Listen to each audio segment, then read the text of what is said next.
Salamat sa TechMage kasi hindi ko in-expect na ganun sila kagaling pagdating sa mga technical issues ng gadget, and yung place nila, pagpasok mo pa lang, ang linis at saka napaka-comfortable ng place.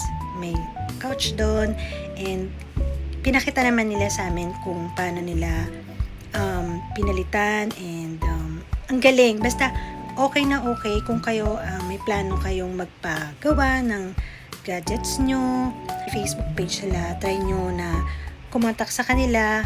Ang bilis nila mag-reply.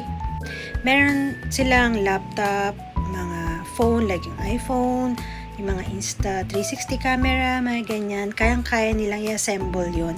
And kung may warranty, papalitan pa nila ng brand new. Syempre, depende pa rin yun guys kung ano yung sira ng unit nyo.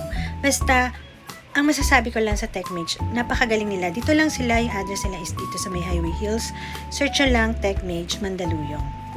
And ang galing ni Mr. Ed kasi in-entertain nila kami, and very approachable sila.